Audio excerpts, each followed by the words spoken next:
भव्यात्माओं, निर्ग्रंथ पद प्राप्त करना, दिगंबर संत होना, न जाने कितने जन्मों का पुण्य उदय में आता है जब कोई मानव जिनेंद्र भगवान का रूप धारण करके दिगंबर संत बन पाता है। और यह पद साधारण नहीं। आचार्य ने कहा है, सरस्वती के पास भी गुणगान करने के लिए शब्द कम पड़ जाते हैं।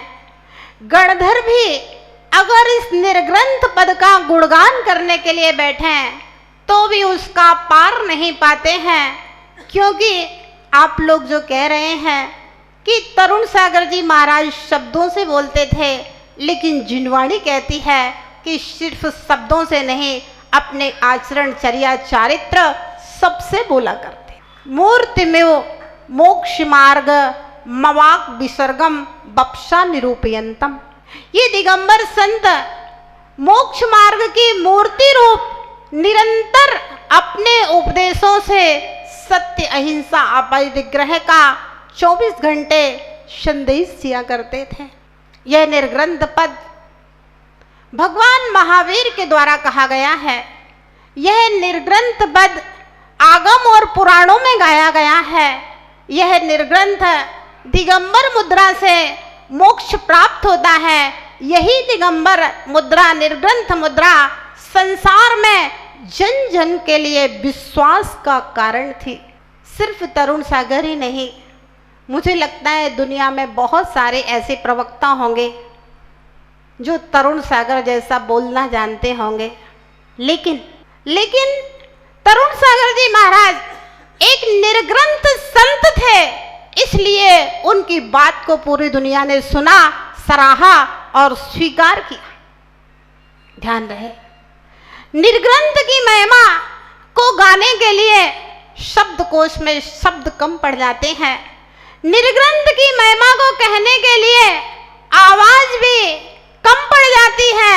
और निर्ग्रंथ संतों की महिमा सिर्फ इंसान ही नहीं, पशु पक्षी और देवतागण भी निर्ग्रंथ संतों की महिमा को गाया करते हैं। आस्था चैनल पर जब पहली बार मुनि श्री तरुण सागर जी का प्रवचन आना था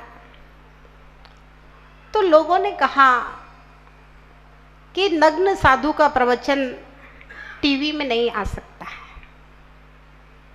लेकिन तरुण सागर जी महाराज की हार्दिक इच्छा थी कि जैन धर्म के भगवान महावीर के सिद्धांत सिर्फ जैनों तक सीमित ना रहें। जैन के अलावा दुनिया में बहुत सारे बुद्धिजीवी लोग ऐसे हैं जो सत्य को सत्य स्वीकार करने वाले हैं। बैरिस्टर चंपत राय जी एक अच्छे बड़े विद्वान हुए और उन्होंने सिर्फ भारत में ही नहीं, विदेशों में जाकर के लोगों को जैन सिद्धांत पढ़ाए, समझाए। उनकी एक पुस्तक है जिसका नाम है असहमत संगम। उस पुस्तक में कई विदेशी लोगों ने अपने विचार प्रस्तुत किए हैं, अपने संस्मरण लिखे हैं। और साधारण नहीं, विचारक, बड़े बड़े दार्शनिक, बड़े बड़े वैज्ञानिक, बहुत बड़े बड़े अधिकारी लोगों के संस्मरण उस पुस्तक में पहले लिखे हैं। उन संस्मरणों को मैंने पढ़ा तो उन्होंने लिखा कि मुझे पढ़ने का शौक था तो मैंने अनेक धर्मों के प्रतिनिधि ग्रंथों का अध्ययन किया, लेकिन जब बैरिस्टर चंपत राय के द्वारा मैंने जैन दर्शन का अध्ययन किया तब मुझे समझ में आया कि संसार में जितने दर्शनों में अगर कोई सत्य, निर्विवाद, तर्क के ऊपर खरा उतरने वाला कोई दर्शन है तो वह जैन दर्शन, जैन धर्म है। इसलिए मैंने जैन धर्म को और जैन दर्शन को स्वीकार किया, मेरी रुचि बढ़ी और मैं अब अजैन से जैन बन चुका हूं। ध्यान रहे, लोगों ने कहा, चैनल वालों के अधिकारियों ने कहा कि दिगंबर रूप को हम टीवी में नहीं दिखाएंगे और आपके प्रवचन इसलिए टीवी में नहीं आ सकते। तरुण सागर जी महाराज की बड़ी इच्छा थी कि संसार में बहुत सारे बुद्धिजीवी लोग हैं जिनने जैन कुल में जन्म नहीं लिया है, लेकिन फिर भी सत्य को स्वीकार जो बुद्धिजीवी होता है वह करता ही है। किसी भी प्रकार से भगवान महावीर के संदेश थोड़े से बाहर भी फैले, जन जन तक भगवान महावीर के संदेश फैले। तो उस समय तरुण सागर जी महाराज ने कहा, ठीक है, अगर आप हमारे दिगंबर रूप को टीवी में नहीं दिखा सकते हैं, नहीं दिखाना चाहते हैं, तो आप हमारे प्रवचन केवल चेहरा चेहरा टीवी में दिखा देंगे। इस बात को लेकर के बात तय हो गई और महाराज के टीवी में प्रवचन आने लगे। महाराज का कहना था कि भले ही रूप हमारा आप टीवी में ना दिखाएं, लेकिन उन्होंने अपने शब्दों के माध्यम से श्रवण संस्कृति का इतना गुणगान किया, शब्दों के माध्यम से श्रवण संस्कृति की इतनी महिमा गाई कि उसके बाद में चैनल वाले खुद कहने लगे कि पब्लिक देखना चाहती है कि जिसको हम सुनते हैं उसका रूप कैसा है। और उसके बाद में आज के समय में टीवी में दिगंबर साधुओं के आगमन पर कहीं कोई रोक नहीं है, बल्कि चैनल वाले और आगे पीछे घूमते हैं कि महाराज आपका कोई कार्यक्रम हो, आपका कोई प्रवचन हो, कमेटियों के पास रोज टेलीफोन आते हैं, कोई कार्यक्रम हो आपका तो आप चैनल पर दिखाएं। अभियात्माओं, संसार में अनेक प्रकार के संत इस पृथ्वी के ऊपर हैं और दुनिया है। लोग कहते हैं साधु तो साधु है, हमसे बड़े हैं इसलिए उनकी पूजा कर लो, लेकिन आप लोग दिगंबर हैं, इसलिए ये बात आपको बताना बहुत जरूरी है कि दुनिया में लोग अनेक प्रकार के संतों के दर्शन करते हैं, साधुओं के दर्शन करते हैं। जैनों की बात नहीं कर रहे हैं, अभी जैनेतर बंधुओं की बात कर रहे हैं, क्योंकि हम लोग गांव-गांव से गुजरते हैं और जगह जगह से सड़कों से निकलते हैं, तो अनेक प्रकार के संतों के प्रति लोगों की अनेक प्रकार की आस्थाएं हैं। लेकिन जिस प्रकार में भोजन में अनेक प्रकार का भोजन होता है, लेकिन उस सब भोजनों में नमक का अपना ही महत्व होता है।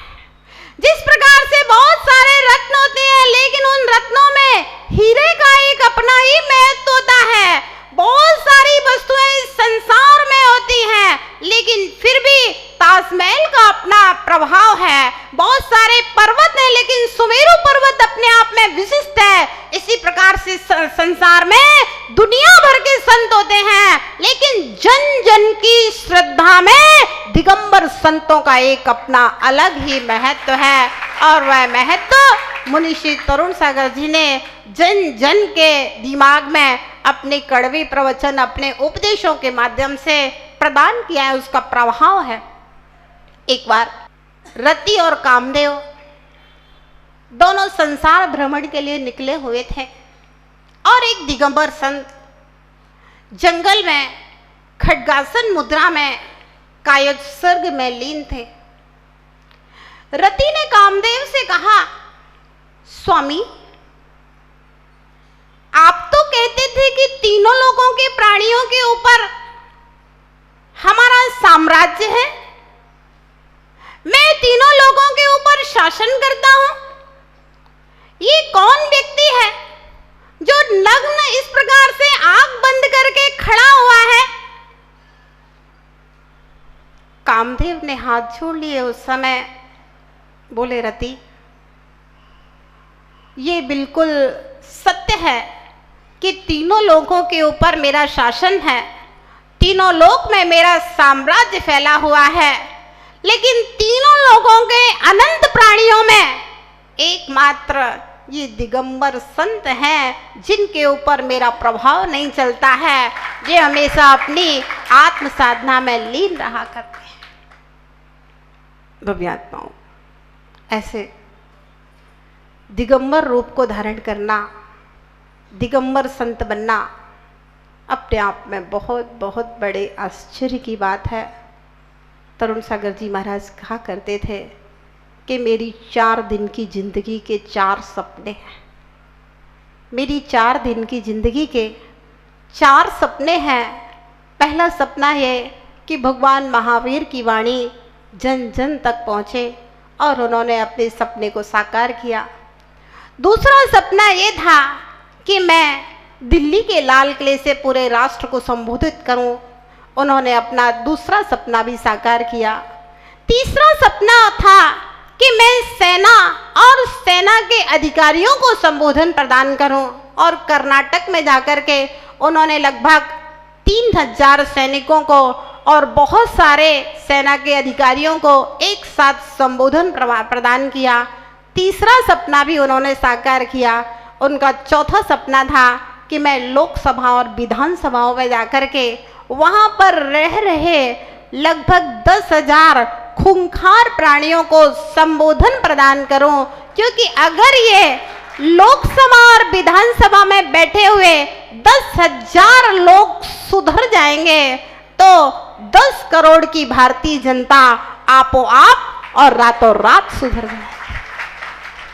और मुनि श्री तरुण सागर जी ने अपने चौथे सपने को भी साकार कर लिया। देखिए तो सही, छोटी सी जिंदगी में इतने बड़े बड़े सपने देखे और अपने सारे सपनों को साकार करके और छोटी सी वय में, क्योंकि जब संत दीक्षा ग्रहण करता है तो साधना का अंतिम ध्वजारोहण संलेखना और समाधि हुआ करता है।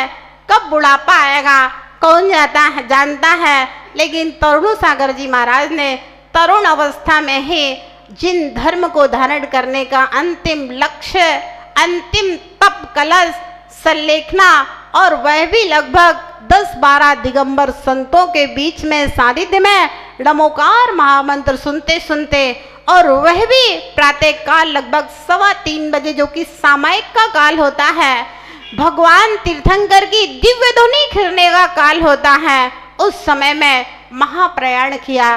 निश्चित रूप से उनकी आत्मा, जैसा कि शास्त्रों में कहा गया है कि दिगंबर संत का वैमानिक देवों का ही बंद हुआ करता है, गमन हुआ करता है, निश्चित रूप से हुआ होगा। सब विनयांजलि सभा मुझे की चल रही है, ध्यान रखना। सिर्फ गुणगान गाने से काम नहीं चलता है। एक चीज मैंने विशेष ध्यान दी कि महाराज के सपने थे, एक भी सपना उनका अपने स्वार्थ के लिए नहीं था। क्या था? महाराज का एक भी सपना अपने निजी किसी स्वार्थ के लिए नहीं था। भगवान महावीर की वाणी को जन जन तक पहुंचाने की भावना, इसमें कोई निजी स्वार्थ नहीं था। सेना को संबोधन करने की भावना, कोई निजी स्वार्थ नहीं, है ना। लाल किले से यदि राष्ट्र को संबोधन करने की भावना, कोई निजी स्वार्थ नहीं था। विधानसभा और लोकसभा के लोगों को यदि उपदेश देने की भावना, तो कोई निजी स्वार्थ नहीं था। जितने भी सपने थे वे सब जन कल्याण के लिए और जिन शासन की धर्म ध्वजा को जन जन के हृदय में फहराने के लिए वे सपने थे।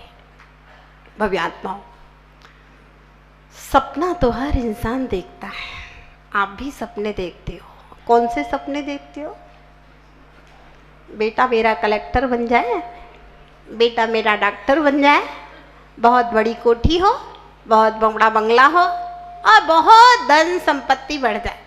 ध्यान रखना, आपकी तरुण सागर जी महाराज को विनयांजलि समर्पित करना तभी सार्थक होगा कि आप इस घर गृहस्थी से उभर करके कोई जन कल्याण के लिए नया सपना देखें।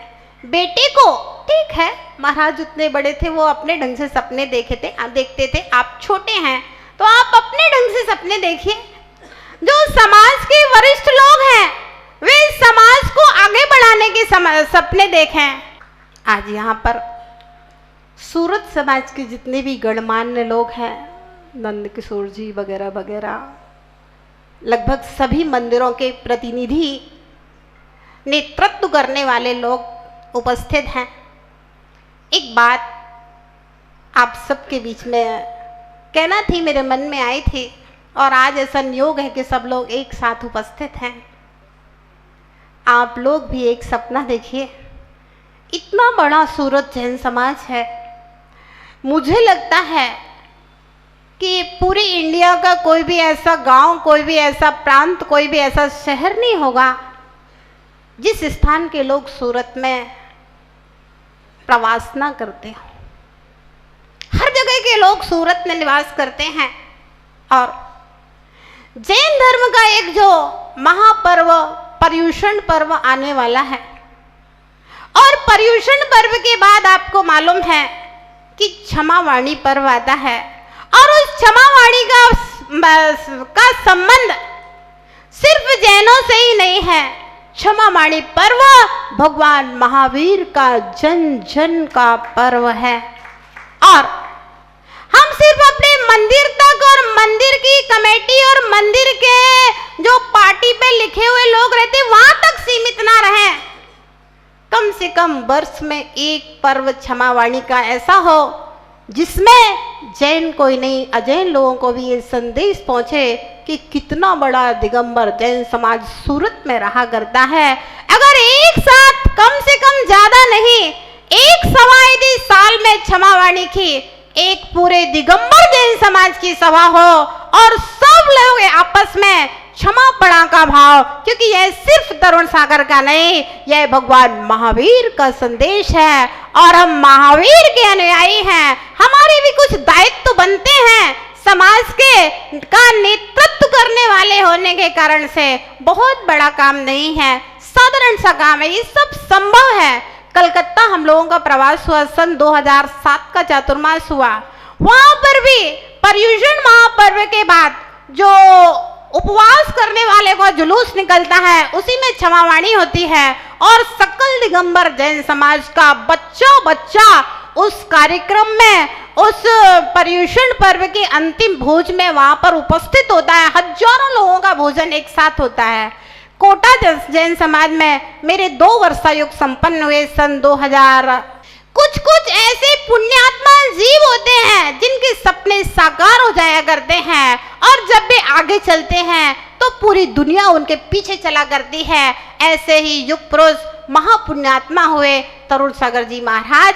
उन्होंने जो कहा सबने सराहा, उन्होंने जो कहा सबने सुना, उन्होंने जो कहा सबने स्वीकारा।